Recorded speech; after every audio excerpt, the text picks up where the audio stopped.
The restaurant glows with marble floors, chandeliers, and quiet chatter. Waiters polish glasses. The air is pretentious and calm. In a world where appearance defines respect, kindness often becomes invisible. But sometimes, life reminds us that true worth hides behind simplicity. Hostess says, "Good afternoon, ma'am. How can I help you?" Lena smiling softly and says, "Good afternoon. I have a reservation for two under the name Ethan Cross." The hostess freezes, glances at her clothes, then at the reservation list. Hostess says, Are you sure it's this restaurant, ma'am?" Lena, slightly confused, and says, "Yes, this one. My husband made the reservation this morning." The hostess signals the manager across the floor. Victor, 40s, sharply dressed, confident to the point of arrogance, approaches. Victor says, "Is there a problem here?" Hostess says, "She says she has a reservation for Mr. Cross." Victor, glancing at Lena, and says, "Mr. Cross, huh? And you are?" Lena says, "I'm his wife." Victor chuckles under his breath. Victor, "Right, and I'm the King of England. Listen, ma'am, this is a fine dining restaurant. You can't just walk in here claiming to know one of our VIPs. Lena gently says, "I'm not claiming. He'll be here soon." Victor says, "I'm sure he will. Why don't you wait outside? We don't entertain walk-ins without proper presentation." A few guests glance over. Lena's face falls. She takes a deep breath, trying to keep her composure. "Lena, please, I'm not here to cause trouble." Victor says, "Then please leave quietly." Lena looks around, embarrassed. The hostess avoids eye contact. A young waitress, Sophie, watches from a corner, uncomfortable. Lena softly says, "All right, I'll wait outside." She walks out, holding back tears. The door closes behind her. Victor walks back proudly to the bar area. Sophie follows him hesitantly. Sophie, "Sir, maybe you were too harsh. What if she really is?" Victor, cutting her off, and says, "Sophie, don't be naive. I've worked here for 10 years. I can tell who belongs here and who doesn't. Look at her clothes. Look at her bag. Do you really think someone like her is married to Ethan Cross?" Sophie says, "You never really know, sir." Victor says, "I know enough. People like her want attention or free food. Let her learn her place." He turns away. Sophie lowers her eyes, visibly upset. Cruelty often hides behind confidence. To Victor, respect was something to be earned by wealth, not humanity. Lena sits on a nearby bench. Birds chirp faintly in the distance. She wipes her eyes, but keeps her posture straight. Lena, whispering to herself, "I shouldn't have come in looking like this. Ethan always says people will never see beyond appearances." She takes a deep breath and calls her husband on her phone. Lena says, "Hey, love, I'm here already. The manager didn't let me sit inside. I'll just wait outside, it's fine." Lena says, No, don't be upset. It's just a misunderstanding." She hangs up and looks at the sky, trying to stay calm. The narrator's voice fades in softly. Even in humiliation, her grace remained intact. She didn't know, however, that her silence would soon speak louder than any words. Victor is laughing with two guests. Sophie serves drinks quietly. Guest says, "Victor, I saw that little scene earlier. You really don't let anyone slip by, huh?" Victor says, "It's my job. This place has standards. Can't have strays walking in." Laughter from the guests. Sophie looks away in disgust. A black luxury car stops outside. The driver opens the door. Ethan Cross steps out. Early 40s, calm, well-dressed, in a simple shirt and jeans. His presence is confident but kind. He spots Lena and smiles warmly. Ethan says, "There you are. Sorry I'm late." Lena says, "It's all right. I think we might need another restaurant, though." Ethan says, "Why?" Lena says, "They didn't believe me when I said I had a reservation." Ethan's eyes narrow slightly, but his tone stays calm. Ethan says, "Let's go inside together." Doors swing open. Victor spots them walking in and immediately steps forward. Victor says, "Sir, I've already told your companion this restaurant is private. Please leave before—" Ethan interrupts softly and says, "Before what?" Victor says, "Before I call security. We don't tolerate people trying to sneak in." Ethan says, "And what exactly made you think we're trying to sneak in?" Victor says, "Maybe the fact that she doesn't look like she can afford water here, let alone a meal."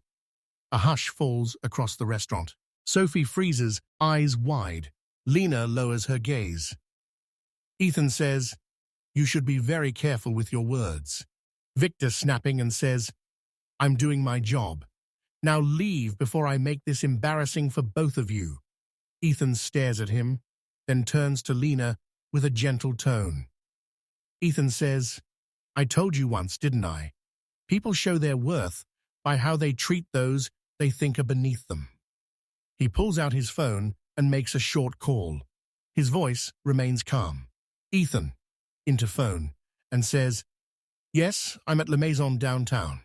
Could you send the regional director here? Right away." Victor frowns, suddenly uneasy. Victor says, "Excuse me, who are you calling?" Ethan says, "You'll find out soon enough." A journalist sitting nearby recognizes Ethan and whispers to another guest. The whispers spread quickly. Guest whispering, "That's Ethan Cross, the investor. He owns this place." Gasps ripple through the restaurant. Victor turns pale. Victor, stammering, "Wait, you're Mr. Cross?" Ethan says, "Yes, and this woman who can't afford water is my wife." Victor's face drains of color. He takes a nervous step back. Victor says, "Sir, I didn't know.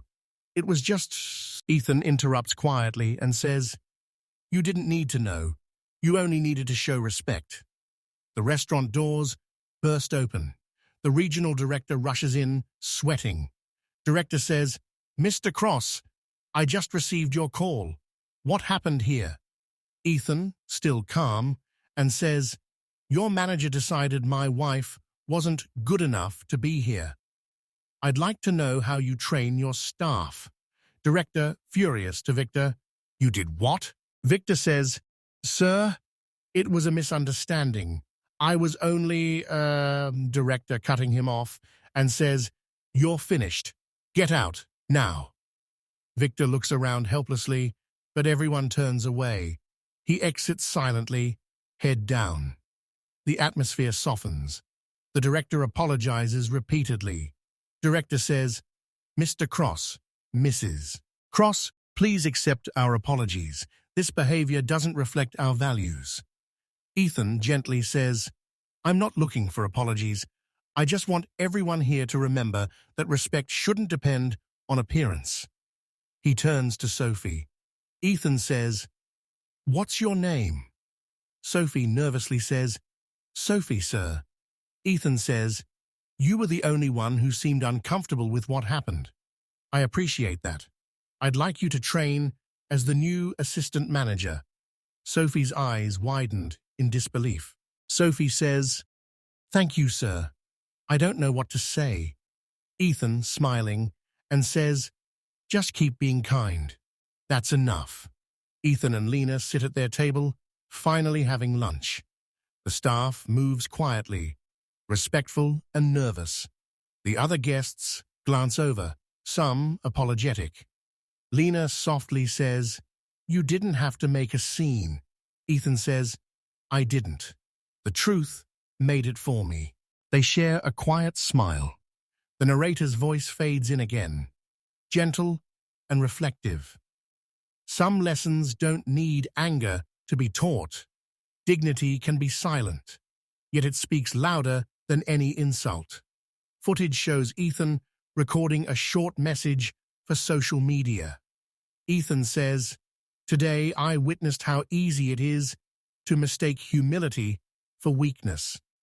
From now on, every restaurant under our name will run a Respect First campaign, because no one should have to look rich to be treated with decency." Cut to the restaurant staff listening, emotional. Sophie smiles proudly. Ethan and Lena step out hand in hand. The sunlight glows behind them. Lena says, "You handled that beautifully." Ethan smiling and says, "I just followed your example. You were calm even when humiliated. That's a strength I admire." They walk away together as soft piano music begins to play. Never judge someone by what they wear. The richest hearts are often wrapped in simplicity. Respect costs nothing, but it can change everything. If this story touched your heart, don't forget to show your support. Like this video, share it with someone who believes in kindness, and subscribe for more powerful moral stories that remind us what truly matters. Every view, like, and comment helps us spread the message that respect and compassion should never depend on appearances. Tell us in the comments what lesson you took from Lena and Ethan's story. Would you have reacted differently in their place? Stay connected for more inspiring tales that prove goodness always finds its way back. Respect costs nothing, but it can change everything.